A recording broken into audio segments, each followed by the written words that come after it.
Episode 20 with Jason Magbanua.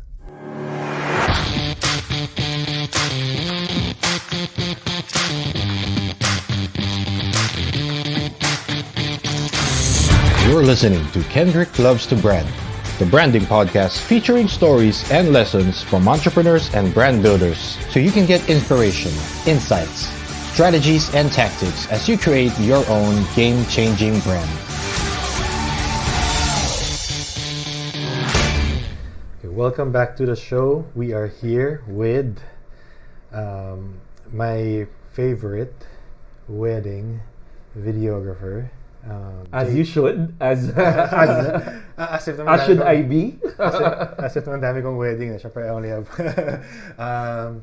Jason Magbanua, a man who needs no introduction. But of course, since we're here to talk about him, I'd like to ask Jason to, for the very, very few people who don't know, can you give us the short introduction to yourself? Okay. Hey Kendrick, it's good to see you. It's good to see you.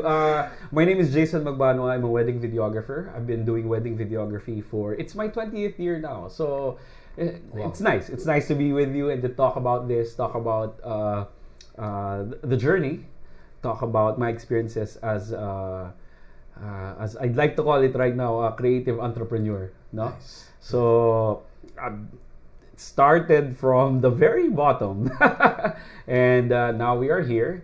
It's been a great ride, and I'm happy to share whatever needs sharing, whatever will be beneficial to your listeners. Nice. Yeah. So 20 years. Wow. That's amazing. So how did you start? Take us back to the very, very start. When did you decide, or how did you decide to become or to get into this line of work? In 1999, I was a private school teacher. I was concentrating on video, teaching video and radio production, a bit of English to this school in Quezon Province. The name is Sacred Heart College, Lucena City. And then people would come to me and say, "Hey, since you teach video, would you like to film this wedding, film the wedding of my big brother, or film the wedding of my tito, tita?" So I would do that as sideline. Super sideline lang talaga. I'd get that around maybe one every 3 months, one every 4 months. And I would say yes. Of course, primarily because it was supplemental to the income that I was receiving, which was very, very minimal, even though it was a private school. I started just saying yes and yes and yes. I would borrow equipment from the school that I was teaching in, illegally, quote unquote. No? I think I asked permission. I think. I think it's crazy. It's been a year. It's been 20 years. It's been 2 decades now. And I would edit it using the facilities of the school. Essentially, I enjoyed the process. I enjoyed earning the extra income. I enjoyed the delight of the client upon receiving and watching the video that I made for them. This was same day edit, so I would wait a week or maybe a couple of days before they'd actually watch it and just give me feedback. I don't think I was given like SMS feedback still because parang sobrang Naka-beeper. Alam eh. Parang it was a visceral, it was a personal, it was a face-to-face feedback of "Hey Jason, ang ganda ng video. Salamat, maraming salamat." And I appreciated it so much. That's like, dumami na yung sideline. Pupunta na ako from Lucena City. I would go to Chaong, Quezon. I would go to San Pablo. And then nakakakuha ako ng gig ng Metro Manila. Parang dumadalas na yung gigs ko.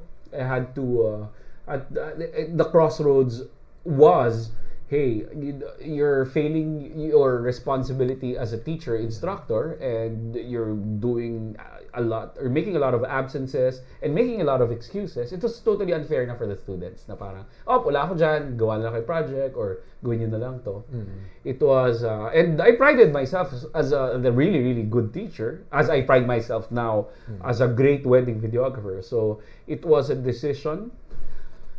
At that time, it was a hard decision to make because you are as the decision made by a lot of entrepreneurs who have a steady income and stability, and a lot of people are facing that right now. Yeah. You know, I love what I'm doing, but am I good enough to be able to leave stability and security for this risk, this venture? Now,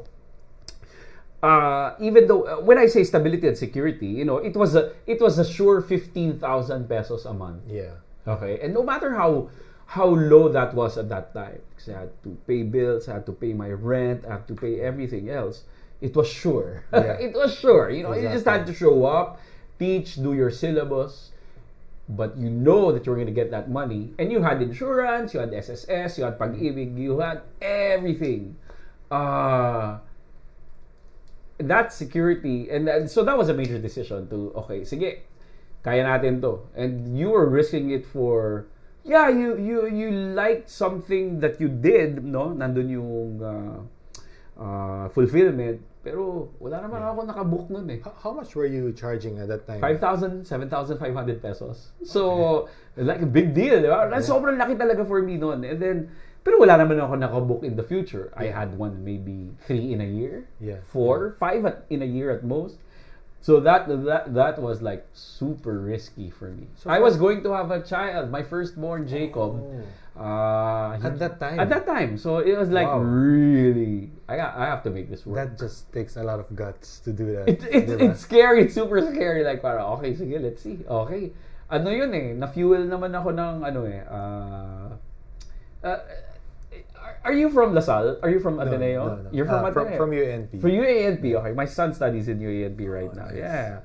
And I dislike to tie it back to being a Jesuit, no? Like Atenista, ganyan, no? Pero I think I'd be doing my school a disservice, no? Dahil, ano yan eh, parang naging teacher ako to be a man for others, but yet, at a certain point in time, after the 5th year, I was a teacher now for 5 years, no? Parang, this is not, I am meant to do more than this. Parang ganon, at that period of time. Okay, so that's why I took the risk. But when you were in college, what course did you take? AD Communications. And you meant to become a teacher?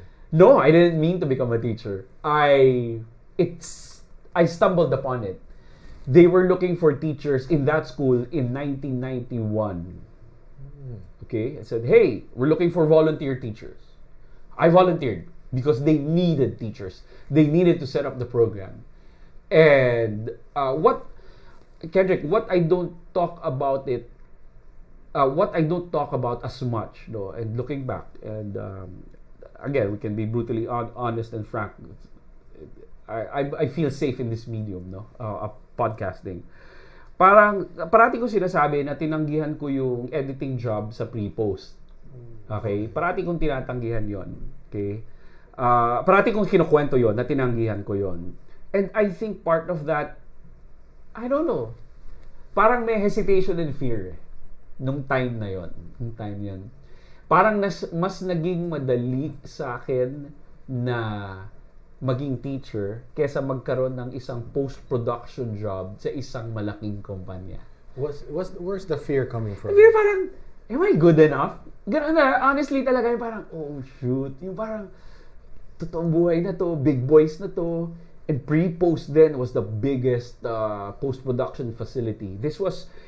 Siya yung root ng Optima ngayon, siya yung root ng Roadrunner ngayon, siya yung, ang nag-interview sa akin noon, si Dairit pa, no? Si Miss Dairit. And I remember very, very vivid. And then, I don't know, maybe I chickened out. I want yung confidence na wala pa ako at that time na ngayon na lang ako yung time ko sa pagtuturo, doon ako nagkaroon ng confidence. Doon ako natutong mag-take ng risk.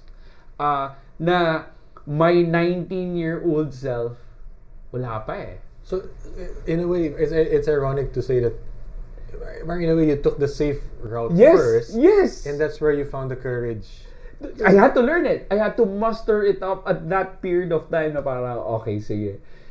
Yeah, I haven't admitted that talaga na parang, syempre ang spin ko dyan, Kendrick, I want to be a man for others and serve and not earn right away, no? Pero I knew at the back of my mind that siguro, totoo yun. I was really caught up in that being a person for others at that time. But at the same time, baka parang, shoot, baka hindi ko pa kaya to. Baka yung skills ko wala pa. So, combination ng dalawa. It's very interesting to kasi I think a lot of people feel the need that they have. I mean, after college you have to already start doing something. Yes. Diba? Sobrang pressure. Sobrang pressure nun kasi middle class kami, Kendrick, and so I was kind of obliged to be a breadwinner for the family, and yung hindi ko ni-risk dun sa pag-join ng isang malaking corporation, ni-risk ko para mag-away kami ng nanay ko. Na parang, ba't ka pupunta sa probinsya? Dapat okay trabaho mo, dapat dito sa Manila. So there. And I feel like it's good for people to hear that if they're experiencing maybe that kind of fear or uncertainty with like sort of not knowing if they're good enough to get started on their path, diba? Na you can also hindi siya parang linear path na totoo yan. Yung parang baka naman hindi no, baka not yet. Yeah. Diba? Exactly. That's a very good yet. insight. Not yet. So going from there, you were teaching, and then how long from when you got the first parang side gig of doing weddings till you decided na I think this is it. I think I'm ready to. When I resigned, I risked it. I said, I'm gonna resign na. Maybe I had 5 weddings in the bag for the year, but after the resignation, like sorry school, I don't think I can do this anymore because I'm forgetting my responsibilities na. So okay na, full time na ako dito. And when I did full time, it was like super full time. Like everything that I needed to do to set up the business. So even the equipment you weren't even equipment, yeah. I had to borrow money from my mom. I had to borrow money from my friends just so I can afford that first real professional camera. And this was during a time when kasi it's totally different now. 20 years after, yes. It's like if you say I'm gonna be a wedding videographer, a wedding photographer, it's a given. It's a quote unquote lucrative market na. Correct. The market is ready for it. At that time, like what was the reaction of your mom or even my spouse at that time? Yeah. I like what you said that because I'm very proud of that because the industry has matured. It wasn't like that, and that is in no small part to people in the industry, I and my colleagues who have really just really built it upon nothing. So that right now, when you are, let's say, you're a senior or a junior in college, being a wedding industry supplier, whether it's a photographer or videographer, it's a valid career path. Exactly. It's a valid career path. I mean, I wouldn't be here in your podcast if it wasn't, right? I mean, like in the grand scheme of things, I'm a wedding videographer, but it is a viable career path, and it was not like that 20 years ago. So what was the conversation like? A conversation was like, there were just people around me that was super supportive of like, you know what, nice. You make great videos, and it looks like that, kaya mo yan, maganda gawa mo. These are people, new friends, because I was outside the wedding industry, but these are people who ran websites, who would do photography, people who are, let's say, like pillars already in the industry of imaging. Let's say, I'm gonna name drop Patrick Uy, I'm gonna name drop Wig Theismans. It's like they were like the top end, top shelf suppliers, and to be able to hear their encouragement, like, hey, you're doing a great thing. It was like, okay, that's very encouraging. That's very encouraging. I will pursue this.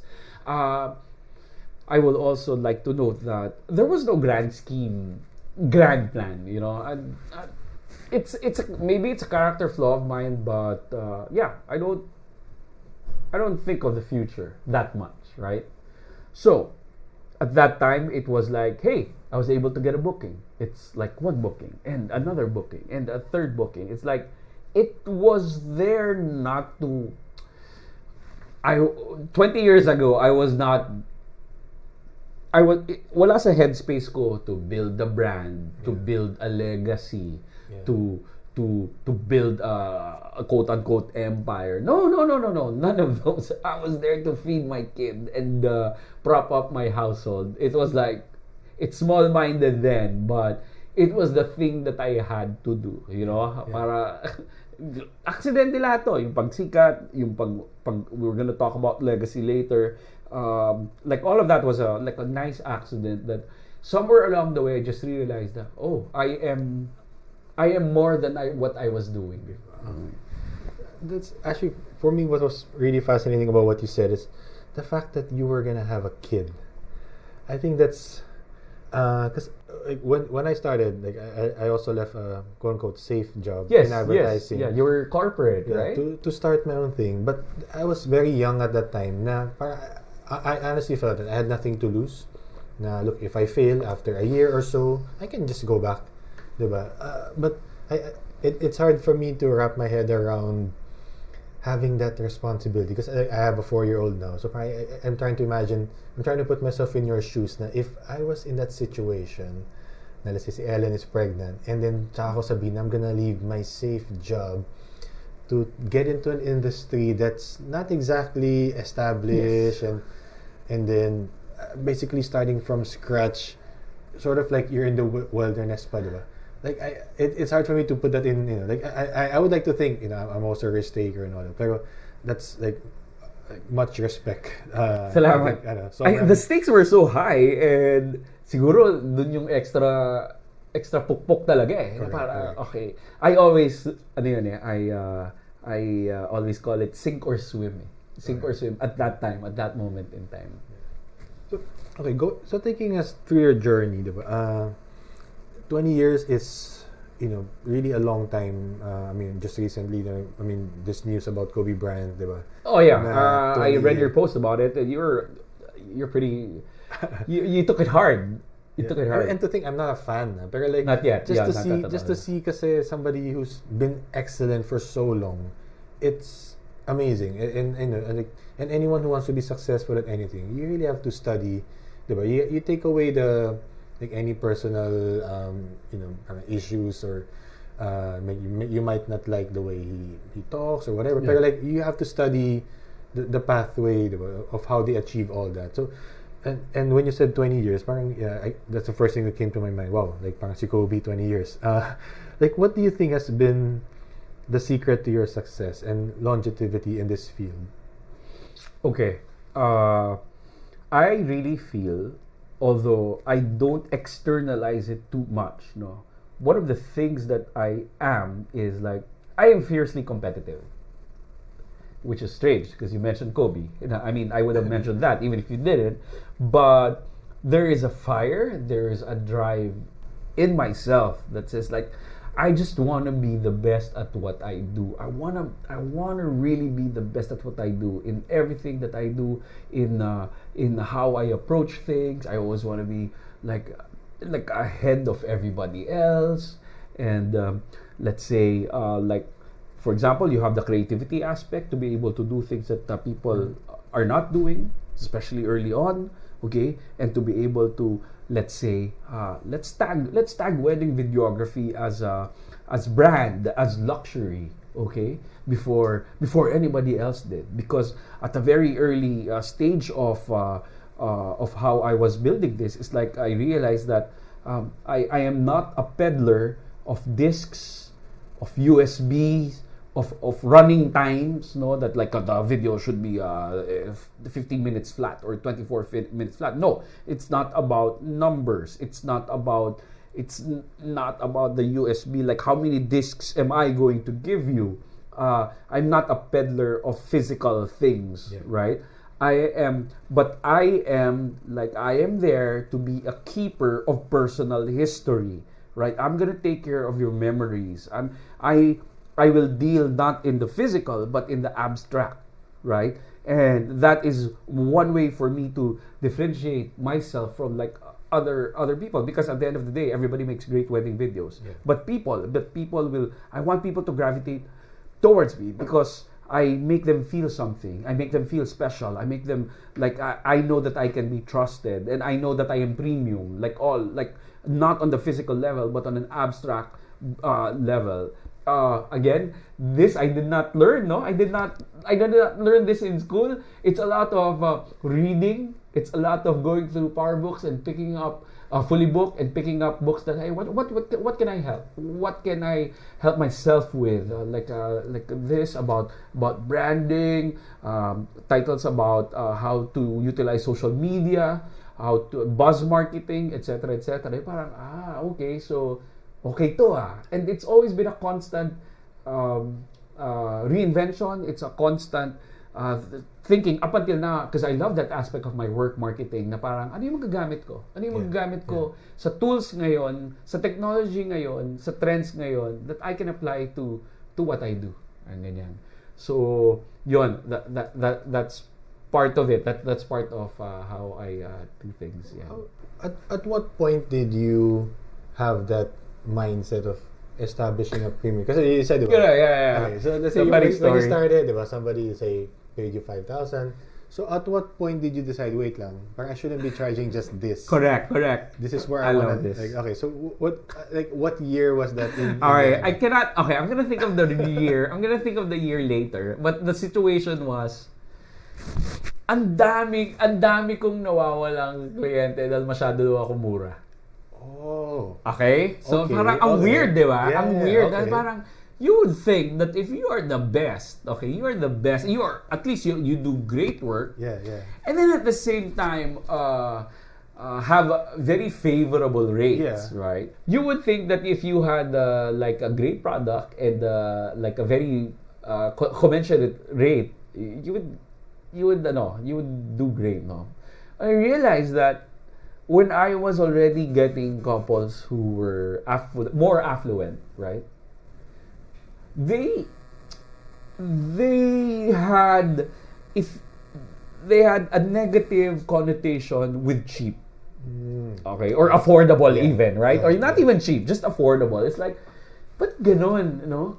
Mas magaling naman ako doon, pero sila yung kinuha. Yung parang, okay, I have to study this. And maybe this was 5 years in. Maybe this was 5 years in. Parang, something's off. Okay. So you were already getting like regular work. Oh, regular you were building a name already. Regular na. And then, narealize ko, wow, people would still get me even if I increase my rates incrementally on a regular basis. Like, and even arbitrarily. Like, 2 months, ang dami pa rin nagbubook. Taas natin ng 5,000. Taas natin ng 10,000. And then I realized na parang, okay, may correlation. May correlation ng luxury. Merong correlation ang quality with rates. Na parang, okay, at that point in time, it wasn't a matter of like, hindi paramihan yung booking, but like the quality, no, of the bookings that you get. And then I realized na, i-push ko kaya to na into luxury territory, like yung aspirational. It's like, let's see how it was scary. Again, it was scary. It's like parang, you have to understand also, Kendrick, that I was born and raised middle class. So the thoughts and ideas about luxury is foreign to me. It's super foreign to me. It's like I haven't ridden a European car at that point in my life, or maybe I was a passenger at some point in my life. No, always at the back seat. I didn't start to travel until around 2002, or even probably get a passport or get visas for everywhere, and I did not know what luxury is essentially. So I had to learn. I had to observe. I have to observe people. Na parang, okay, ganito pala yan. In such that na parang until na, okay, so this is the direction I want to go to, no, yung because I did want to take 4 weddings in a day. I did not want to do volume.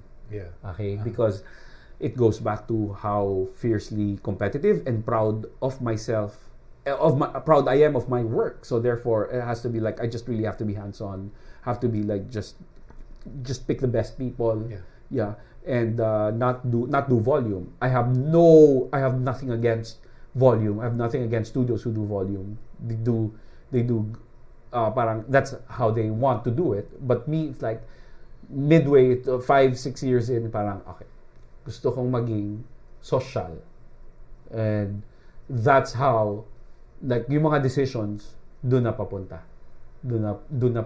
at that time. Looking back, sounds contrived, but it is what it is, and it's like parang natutunan ko yun.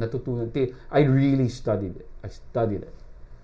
So, okay, from that point, you mentioned earlier na hindi pa using SDE, diba, when you started.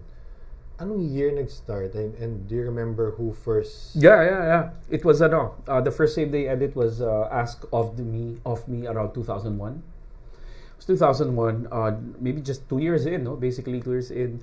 The bride Michelle, and she asked me if I can show an edited version of what I shot during the morning, the preparation and the ceremony. Showed it at the reception. Was this the first ever SDE in the history of? Okay, it Manila was weddings? It's difficult to claim worldwide at that time. Wala pang internet. Yeah. Or like, but I really believe it was really the first na polished. Yung, like, when I say polished, I mean I think before people would show raw footage, let's say of the marching, the ninangs, lahat, no? Yung parang walang edit talaga, raw footage lang, ganyan. But it was the first, like, set to music with slow motion with effects, no? And at that time, wala akong laptop noon because wala pang laptop na capable of doing same day edits then. So I said yes, and then what I did during the day of the wedding was I took the footage home. There was a break from between the ceremony and the reception. I took it home, and then I put it together, brought it back to Shangri-La Makati, and then played it back there. So wala pang footage nung reception? Kasi ngayon, Wala pa. Oo. Yeah. Ang hard stop ko nun, yung kiss. Nice. Yeah. Okay, at that time, syempre, like, I mean, obviously you can't just pick like one project or one wedding or pero, like, do you have a particular work that you would consider either you think it's the best you've ever done or it's your favorite for whatever reason? All right. Sige. When you ask this question, it's like picking among your children, right? Yeah. But 2006, this was pre-YouTube, or at least in the Philippines, at least, right? They're not together anymore, but the Claudine Barreto wedding really propelled us to heights that I didn't think I would achieve. For bad or for good, we all know that Filipinos, we foster a celebrity culture. And that was really one of the grandest, that was the grandest wedding at that time, 2006. So when that particular video was shown on the networks, again, wala pang streaming services noon. It was viral before the word viral was invented, right? In that context. So that really placed us. Na parang, and the most important thing that it taught Filipinos and my market in general was that this is how beautiful a wedding video can be. And that is the most essential thing, the first 5 years. Because pre-2000, pre-Jason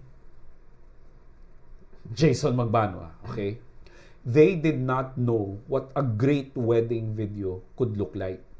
Because nobody watched wedding videos in the first place. Nobody. Because people would deliver their wedding video 6 months after. Yeah. Or maybe a year after. And nobody would watch that. Save for the bride and the groom. Right? They wouldn't even have that screen to close friends. Maybe the father and the mother. That's at most at the in-laws. So to be able to show people that, hey, this is a wedding video. This is the capability of the artists who do this. Not just me, but other people who would do that too, right? So this is what can be done. And then they started to appreciate. I want that. Yeah. And that is the most important thing that video did. I want that. millions of people watched it. So I want to be able to have that kind of wedding video at whatever price point, whether it's me, whether it's other people who charge less, or so they wanted that. So that was 2006. It was also around 2006 that I was able to make a video which won gold in an international competition of wedding videographers. Okay, so we would on a regular basis, maybe 3 to 4 years, we would submit work, and this was the time that the international stage recognized the Philippines as a hotbed of people who do great wedding work, like including me, including Bob, including Imacron. So at that time talagang wow, okay to parang ang sinasabi namin per square meter dito ang pinakamagagaling na talent sa buong mundo, no? So we started to win competitions. That same day edit won gold, the very first gold all over the world. Wow. So 2006 was like, so that particular video. So those are the like key work at that time to be able to reach a level of success. So was it fair to say that year, that starting from that inflection point, you became quote unquote a brand, household name? Correct. Yeah. Yes. Parang sino ba to? Yung parang hindi naman unheard of talaga yun eh. Magkaroon ng at ano ko dyan eh. I never take it for granted. Because if somebody from Female Network wanted to interview me, go spot.ph, like everybody, preview, Metro, like go ako dyan, diba? Just do. Spread the word out. Have you ever had to deal with, let's say, during this time na your career, your brand was starting to take off? Did you ever have to deal with, I guess, jealousy from peers? I wholeheartedly say no, okay? Because I am viewed as for lack of a better word, a leader, no? A leader in my industry. Like so, and from the very start, I have fostered an atmosphere of people helping each other out, of helpfulness, of mutual respect, of just extending a helping hand when necessary, okay, whenever needed. So that's very, very important. Okay. So jealousy, no. And that is why people, and this is fact, like people from the photography industry look up to the videography industry and say, wow, buti pa kayo. It's always like that. It's always like parang, I'm speaking specifically about the wedding videography industry. It's like, buti pa kayo, di kayo nag-aaway. Di kayo nag-aaway. Dito, bangayan ng bangayan. Dito, nagkakaproblema. And also, a part of it is just not, even though I've been doing this for a long time, it's just being not the angry old man who says, get off my lawn. Yeah. Right? Partly because I'm still successful at what I do. Maybe pag wala na akong kliyente, I'll be the angry old man. But right now, I'm not really. Because I don't want to be that angry old man who says, get off my lawn. And I've always believed that it's a free market. So, invalid sa akin, because eto parati sila sabi na, yung mga baguhan na yan. Yeah. Ang baba sumingil, sinisira nila yung industriya. No, I never ever subscribe to that belief that it's a free market. People who are young can charge whatever they want. Hell, if they want to give it out for free, go ahead, because they will learn the lesson the hard way that hindi masusustain yung negosyo kapag ka ganun. If you charge too less, you take in too many clients, in the end, that will bite you in the butt. And that's a lesson you have to learn for yourself. Yeah. No? And I will not take it against you na parang, bakit ganyan lang ang ano mo? Ba't ganyan lang ang singil mo? No, hindi. I will not police you. I am not, wala akong sa position. I'm not in a position to police you. So do you. Yeah. I do me. So that means, like, if I'm doing this thing for 5 years in, 10 years in. I'm going to deal with my I'm going to deal with my 5-year in problem, and not that kung nagsisimula ka pa lang. I have my own sets of problems, and I will not fester in jealousy or envy, because again, don't concentrate on the competition. Concentrate on what you can do to improve yourself. No? Lahat, but of course, lahat naman to pinagdadaanan natin to. No? Like parang, wow, ba't ganun yan? Mas marami siyang kliyente, mas marami siyang artista, mas mahal ang singil niya, ganyan. No? So, you grapple with those. No, you acknowledge it. No, it's only human to acknowledge that those kinds of feelings. But how you address those feelings, no, and how you act upon those feelings it's super important. Na parang you have to keep yourself in check. Na parang, walang magagawa yung ganyang mentality. Na parang, wag ka nang mainis na merong ibang nakakuha ng ganyang artista. Okay, kasi ang daya mo ng artista. I would think, especially if you know that this, let's say, celebrity couple also approach you. Yes, and yes. then be like, hindi ako yung, di ba? Exactly, di ba? Kaya, yung mga gano'n naman, no? I mean, normal yan. Kaya isipin mo na lang in your mind na parang, you gotta let it go. Hindi mo pwedeng makuha lahat. Maaasar ka lang. Di ba? I mean, ang first thought mo, pagkagising mo, shit, di ko nakuha. Parang sira na agad araw mo, no? Mabubuisit ka na parang, it shouldn't be that way. You're human. You can allow to feel those feelings, but how you address those feelings, no? And I think, Kendrick, no, it comes with maturity naman. No? It comes with maturity. I mean, it's nice to preach, pero meron ka rin, you also have a journey to that path of mindfulness, of peace of mind, of being able to let go, essentially. I like that how you express that now. It's not naman to say na don't feel that. Na it's normal to feel that, especially if you're competitive. You take pride in your work, you're gonna feel that. Yes. In fact, baka mas weird pa nga if you don't feel anything, di ba? But what you said about, it's not the feeling that matters. It's what you do after, or how you process that, and how you move forward. So, okay, speaking of process, this is something I've always been interested, especially when I meet like really the great creative entrepreneurs, no? Like, do you have like a set parang creative process, or like how do you usually approach your work? Okay. This is in reference to, let's say, doing a same-day edit for a couple. I'm doing a same-day edit for a couple tomorrow. Beautiful couple, wedding in Puerto Real, Intramuros, and it's the reception is going to be in Blue Leaf, Filipinas. That's why it's imperative that I get to meet them. Okay, as a matter of process, and how I will approach the wedding, I do not think in terms of what shots I'm going to get, right? Parang I need to have a shot of this opening the door. I need a shot of the bouquet, like the ring. Essentially, I have a checklist, mental checklist. No, I don't do that.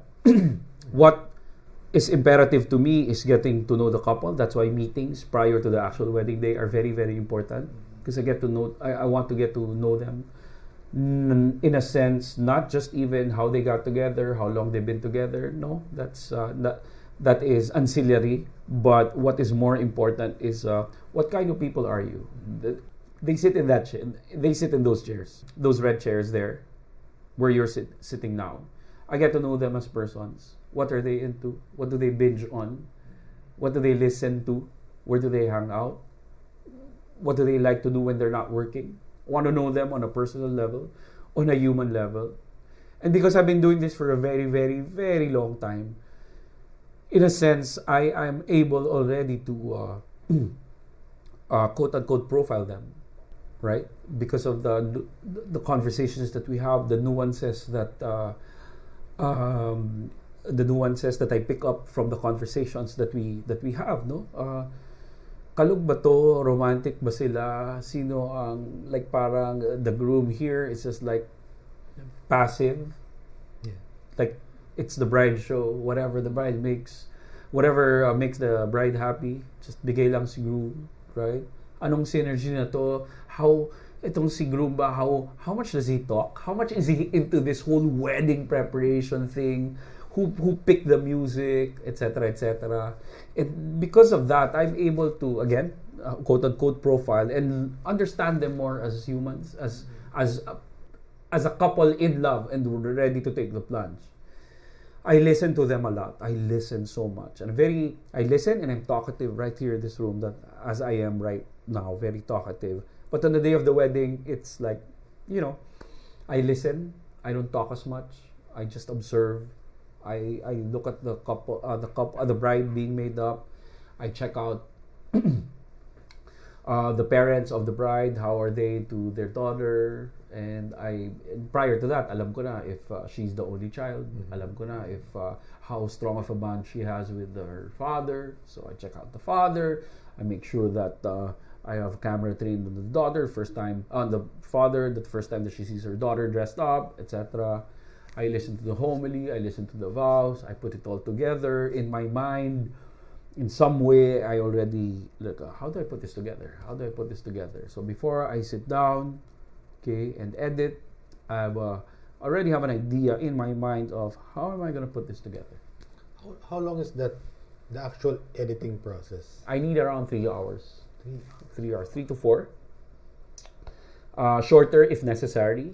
But, so I mean, that means I start early. But right now, I start during the ceremony because I want everything in.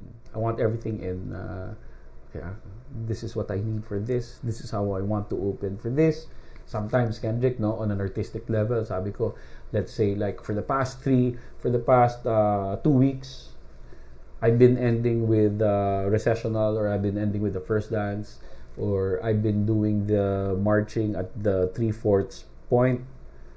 I'm gonna shake it up intentionally. Intentionally, okay. It's just that is me as an artist wanting to shake things up and change things, so I'm not bored with myself. Yeah. At the 20-year mark, the number one enemy is boredom. It's boredom. It's like, oh my God, it's another wedding. It's another wedding. It's another same day edit.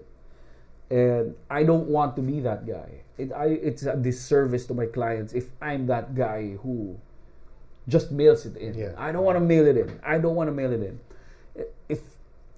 If that feeling is creeping up, I gotta do something. I gotta watch 3 movies. I gotta go on a vacation. I gotta read a comic book or graphic novel. I just want to take a break, or just get an editor for myself and just shoot and not edit. And because it's a disservice to my couple if I mail it in. So I always need to be excited. I want to always feel excited when I do a wedding. Do you ever feel self-doubt? You mentioned boredom. Yes. Self-doubt. Parang, oh my God, I've been faking it for 20 years. I've had so many clients, they're not onto it yet, though. But self-doubt, yeah. The first story, picking a career, mayroon pa rin, hindi ko nga alam. Parang, so 20 years. Hate it. Insecurity is like, it just creeps up on you, and it's like, why are we doing this? 20 years in, I mean, meron pa din parang, okay, sige na, insecure ka na, para, oh my God, other people new, who are better, who are great, who are like, why can't I do that? It's like, wow, I can't even edit like that anymore. It's like, and then, you address it, you acknowledge it, you address it, you say that parang, okay, ever since Jason, you've known that somebody better, more creative, younger will come along. It's just a matter of time. You do you. It's like, maybe that's the flavor of the month, that, that kind of editing, that kind of approach to a wedding. But people love you and like you for what you do, what you've been doing for the past 15 years. So stick to it. Experimentation is great, but you know your core competency. You focus on that. Parang ganyan. So, and again, let's say, Kendrick, this is a safe space. Let's say people ask me to do narratives, to direct. For example, direct movies, short films, whatever. kaya ko ba to? Kaya ko ba to? Right now, I'm in that crossroad. Will I say yes? And it's like, will I bite more than I can chew? But you know what? You're not getting any younger. You're not getting any younger, Jason. So might as well. If you fail miserably, at least you tried it. So yeah, I guess this podcast will put me over the edge. I'll say yes to the project. Yes. All right, nice. So meron pa rin. I think hindi dapat mawala yun. I think in healthy doses, Kendrick. In healthy doses. I'm getting a lot from just this, even just this part pa lang. Kasi I think it would be sort of normal or acceptable for somebody who's at the top of their game, 20 years in, super established, diba, na you don't want to take risks anymore. Diba? You don't want to shake things up. You don't. Diba? Believe me. Why would you want to shake things up? You're good. Diba? You're good. You're gonna try something else and then fail. The possibility of failing, magmukha kang tanga. Exactly. And to hear you say you're still willing to take that plunge, diba? I'm thinking about. But you know, it's ano kasi. I honestly believe that risk taking is really tied down to youth. Right? Parang feeling ko, less to lose, you know. There's time to recoup. But again, you're comfortable na eh. Kaya nga boredom. It goes hand in hand. Yung boredom, you're comfortable, and you're like, parang why rock the boat? Di ba? So, and for me, parang like, I see the parallel with like, like, I mean, obviously the past couple of days, you know, hearing all these stories about Kobe nga, na after a spectacular career, he could have just coasted on that, the reputation of being a great Hall of Fame basketball player.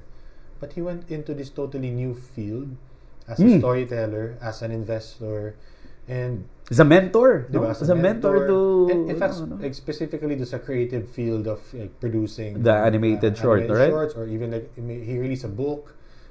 He had this, like a puppet series. Yeah. And people were laughing at him about it wasn't like critically acclaimed or anything like that, but he felt like, at least the stories that you hear these past few days, is he didn't have that may fear, but you know, for him it's, you know, if I fail, it's the same way like when he failed at the start of his career. If he didn't have the courage to face that fear and fail at that, you know, early part of his career playing, you know, basketball, when diba, yung infamous na air balls niya sa Utah. If he didn't have those failures, he wouldn't have been able to have this type of career. So yung approach niya dun sa bagong field was like head first. If I fail, okay lang. Yes. You can laugh at me, but I know in the end I'm gonna course correct and eventually succeed also. Kaya yun nga parang when I look back this past week na with all this happening, it's that parang a lot of people were sort of looking forward dun sa second act na. Oh yes, that's why. Yeah, because he was only starting. Yeah. So, do you ever? I mean, like, do you have like somebody that you look up to in this field? So you're like, maybe not in this field, just in general, like when you go through these moments of self doubt, like do you have somebody that you look up to and say like, what would this person do? Or Okay. I think that I think it is the hottie, the too self-confident Jason. That those personas take over when you say like, parang, oh, do you look to somebody else? No, because I can't think of anybody, no, like right now. But I am. Let's say I have peers and colleagues that who do excellent work, whether it's on the creative and on a business side, that I pick up things from. No, okay. Let's say you've done Ollie for Metro Photo, and you know the way that he handles his branding. We may not agree on a lot of stuff on how he goes about it, but we're friends, and I pick up stuff from him. Also, I like just people who are leaders in the field. I'm a big wired reader, right? That's like, parang, oh, okay, this disruptor in this field, and I get from that, let's say, yung fast company people profiles sa mga ganyan, parang I used to and then I pick stupid stuff up, like parang, oh, they use Slack, oh, let's use Slack in the office, let's see how parang, okay, I tried and I failed, I'm gonna try again. Parang, okay, messenger na lang tayo. Gulo-gulo nito. Okay, so yung mga ganon. Tapos meron ako mga nababasa ngayon ng mga creative entrepreneur na parang na-inspire ako, na parang at 45, at 50, they make let's say decisions at 45 and 50. I was gonna say nga kanina when you said na like ang tagal na, 20 years, no? Parang relative lang talaga ang age, no? Age is relative. It's like you can make great decisions when you're 20, and then you can make great decisions when you're 45. You just don't box yourself, no? Like I don't have any names, but people who have directed their I look up to, I listen and read up to parang people who have directed their first feature film at 45, at 50. Parang that is so inspiring. That's so inspiring. If they can do it, why can't I do that? For example, because people ask me, aren't you gonna like? Yeah. Would you do other stuff other than weddings, right? Okay, so ang knee jerk defensive reaction ko dyan. Naalala ko ba to? And I don't say this anymore. That the reason why I'm successful at weddings is because I never looked at it as a stepping stone to anything else, right? Because I just head on wedding video. I want to be the best. I want to be the best, right? But then, after nun, okay, na-prove ko na kung ano yung kaya kong gawin dito sa wedding videos. It's not treating it as a stepping stone. It's just exploring other stuff that you can do, knowing that you have this skill set. Knowing that you have the skill set, maybe similar but not exact skill set to produce other beautiful things. Ganon. So, a YouTube series, mga ganyan. So wow, so much to do. Okay, given like how many clients you have, diba? Like, what is your typical day like? Okay, great. I will preface this by saying that I am now into mindfulness and meditation, and I thought it was bullshit 3 months ago. I said, this is not bullshit, this is good. And what does that mean for me? It means that meditating at the start of the morning, 10-15 minutes. I still use a guided app. I use Calm. Because there was a sale last December, like 1,800 for 50% off. I'll do this. Because I was sitting on it. But naman to, mahal 3,500 like for ano. So I've signed up for a year for half, right? And then I'm doing that and just following the advice of a therapist that I'm seeing. It's like, don't pick up your phone first hour.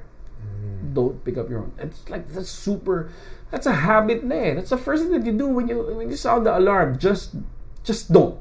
Because nobody is that important at 8 a.m. for you to reply right away. That can wait at 9:30. Okay? So it's time for yourself. It's time for yourself to focus on the day ahead, to to take on the day with a meditation and being disconnected. So first couple of hours of the day, it's coffee. It's very ritualistic for me, and it's a choice whether it's pour over or an espresso.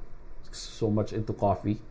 And then when it's time for work, I do email. Reply to whoever I need to reply to. I, up until now, am in charge of the inquiries. I am the first point of contact of clients. All the inquiries which go through email. I don't do phone calls. And that, why? Because I love it. I love being the first point of contact with clients, because I know nobody can sell it better in the company than I can. It's a matter, it's not, and of course I try to, there is a copy paste to element to the replies, but it's always engaging them. It's always engaging them because I am really really thankful that my services are being inquired for, right? So reply ako whether it's free, date or not, small talk of like Lake Como is a beautiful place to get married in, or Intramuros is just so romantic. It's nice, no?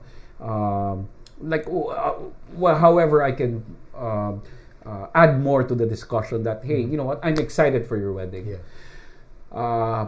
If they're ready to book, I direct them to my office manager, and sila na bahala sa deposit, sa process, sa paperwork, everything. And then yun na yun. And then if there are meetings, I set meetings here. I set a maximum of around 4, because talking to people takes a lot out of me, because I'm thoroughly engaged with them.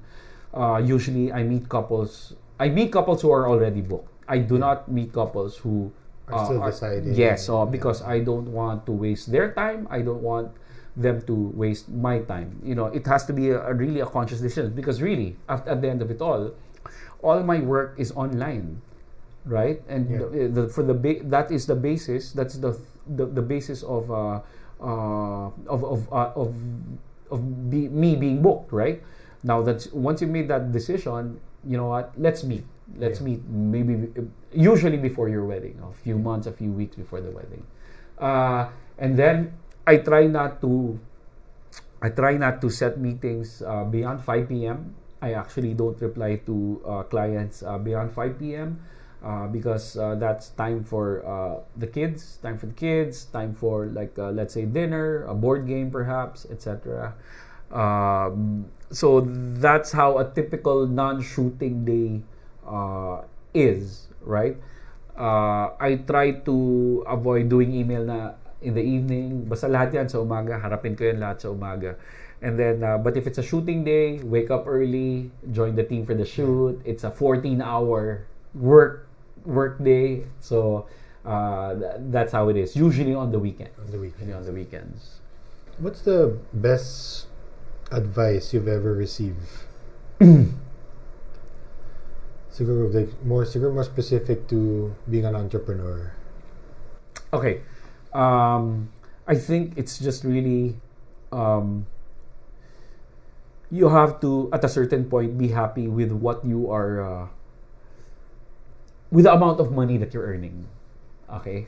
Meaning, we can all work ourselves to death and aspire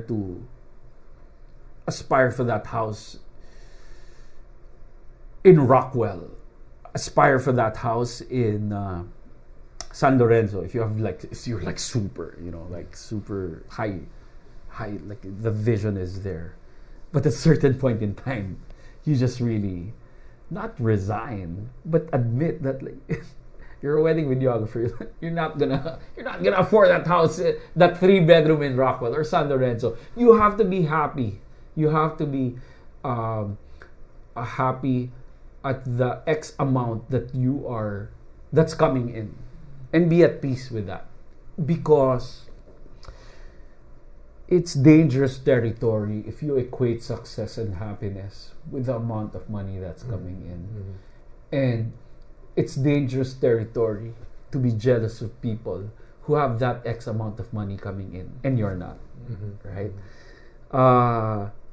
At the end of the day, you have to be at peace with what you have, whether it's monetary, family life, the non-tangible things, and you have to be at peace with that, because it's super funny, because entrepreneurs, they go into this because they want to avoid the corporate rat race, right? But then you realize sometimes being an entrepreneur is a rat race of its own, with the bookings that you juggle and the marketing materials that you juggle the amount of people you need to impress with the amount of bookings that you have, and the facade and persona that you come up of how busy you are. It's like, parang, fuck this. I just want to post cat pictures. And it's a trap. It's a trap that you fall into, and that you go into, like, I have to have a veneer of busyness, of success, and you have to post that. It's like, parang, okay, I didn't sign up for this. Ang happy mo na nga entrepreneur ka, wala kang boss, sarili mong oras. You're doing work that you love, diba? Exactly, you have to be happy with that. Na parang, I think then, no, na parang, again, this is not, it's not something that I perfected or just live in the daily. It's something that I also grapple with. It's also something that I, that I am that I am in conflict with. But I try to be the better person and have the better perspective. Na parang you shouldn't look at yourself vis-a-vis to other people and other companies or competitors. No, you look at yourself by yourself. Through your own prism and nobody else's, and not versus this. Because again, that's when jealousy and envy will rear its ugly head, and it's gonna be. So is that where this desire to take to practice mindfulness? Yes. Totoo yan. No, the early lessons is that like the world doesn't revolve around you. It's like don't measure yourself through other people. It's like you measure yourself, but what you have achieved, and not through the lens of, and not through the perspective of like, what have I achieved versus this versus that. And it's kasi yung ganun, there's no happiness to, there's no fulfillment with that. Ayun. We're heading towards the end of the show. I mean, I'd love to keep this going, but I want to be respectful of your time. I know you have a busy day ahead, so we can have a part 2. If you deem so. Of course. So the latter part of the show, I like to ask 3 questions relating to legacy. So the first one is, knowing what you know now, 20 years in, diba? If you were able to go back in time to that day that you decided, to quit your job and to pursue this full on, and you had, let's say, a minute to talk to younger Jason, what would you say to yourself? Okay. Right now, the name of the company is Jason Magbanua Wedding Cinematography, Wedding Film, variations of that. But it's Jason Magbanua. Actually, ang naka-trademark, ang naka-DTI ko, Jason Magbanua Digital Video. Because it was registered at a time when everything that you put digital on, it's like, oh, it's cutting edge. Yeah. It's stupid right now in retrospect. But it is what it is. Okay. So what does that mean? It means that 20 years in, people still look for me. It's a Jason Magbanua company. Jason Magbanua must be there at the wedding, at the event, at the other, right? Mm-hmm. Okay. I would have to have a serious discussion with myself, my 20 years ago, my 25-year-old self, to say, is this what you really want? Because you are putting a ceiling. You're putting a ceiling on the amount of jobs that you can get, on the amount of expansion that you can get, right? You can acquire, because they will always look for Jason Magbanua. Mm-hmm. In much the same way they will look for Bob. They will look for like other people. This was a conscious decision made by Metro Photo. Mm-hmm. Yeah. Several years ago. It was a conscious decision of Mayad. Mm-hmm. Several years ago. Why? Because they're more forward-looking. They're more business savvy than I ever will be, maybe. But again, it's going to be a serious discussion. It's going to be a conversation with my younger self. 45 years in, it's like, but are you happy with what you have? I mean, you don't get 5-7 weddings in a day, but are you happy? Are you happy with that one wedding a day, right? Like, is that a good ratio? So it is a serious conversation, like questioning whether to name it your name will be is that the right choice? So you'll have to get back with me on that, no? In 5 years, because I'm not saying like it was a bad decision. No, I'm not even saying that it was the only decision to make, but it makes me happy. It makes me happy right now, like being my children snicker, no, at my back, no, even in front of me when people stop me in power plant and say like, sir, can I have a picture with you? Jason, can I have a picture? They snicker like, what is this, Dad? Come on, what is this, Dad? Like, I get kilig. I will not deny that. Oh shit. Kita mo yan, nagpa-picture sa akin. Kita mo yan, my 18-year-old son, my 30-year-old son. Okay. And then they know na parang, you wanna bet somebody's gonna stop Dad there. Somebody's gonna stop Dad and have a picture with him. And it's like, we get a kick out of it. It's like, minsan, pag mag-isa ako, tapos maghiwalay sila, and then biglang, may binabasa ako dito, biglang may sisigaw, hey, Jason! Tapos pag gini ko, pucha, yung anak ko lang yun eh parang, gotcha, kala mo, picture kami, no? So, it's fun. So, I will not deny that. There are nice things about being famous. It's nice. It's just nice.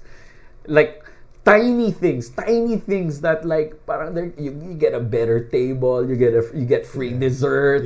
You get free dessert. It's like you get free tickets to a concert, and well, right now part of what I do, I leverage that quote unquote fame. I get approached by brands, I represent them. The in word is in being an influencer, but it's some more formal term is a key opinion leader. But I work with brands. I work with Uniqlo. I work with ASUS. I work with Samsung. I work with like different brands to leveraging my being an authority for the brand. So yun yung conversation that I must have. Do you think your younger self would like? No, my younger self would say, yeah, you did the right job. Okay, it's nice to let's take free dessert over anything else. Okay, second question, second to the last question. Obviously 20 years, we keep going back to that. It's a lot. You've accomplished a lot. What else are you looking to accomplish over the next 10 years? Okay, I want to do a narrative. I'm saying it out. I'm claiming it. I want to do a narrative. Maybe it's self-produced. Somebody will produce it. But I want to make a short film at least, no? If not a feature. I want to do that. I want to make a documentary of whatever topic, basta like more non-wedding work. Nice. Yeah. All right.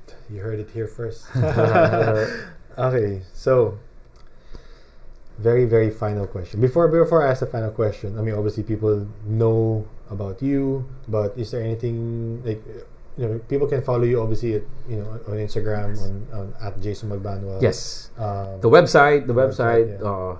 And of course, we're looking forward to these other projects that you'll be handling for sure. So, very final question: how do you, Jason Magbanua, want to be remembered? Okay. People right now brand me as this is them, not me. The father of wedding videography in the Philippines, right? Okay, their words, not mine, but I'm warming up to it. I regardless of the tag, regardless of the of like that title, I am just very, very happy that a lot of people are making a career, are feeding their households, are feeding their families, and just making this their livelihood. Hundreds, if not thousands, right? And to be able to help in that aspect, no, to be able to build what we have right now as an industry, and me being contributing to that and being a part of it, I want to be remembered that way. I want to be remembered that way. And then on the client side, on the couple side, I just want to be remembered as a person who people trusted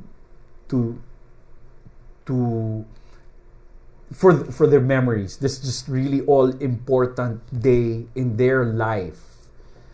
I was the one who they trusted to be able to tell that story. And that's hundreds, thousands of couples.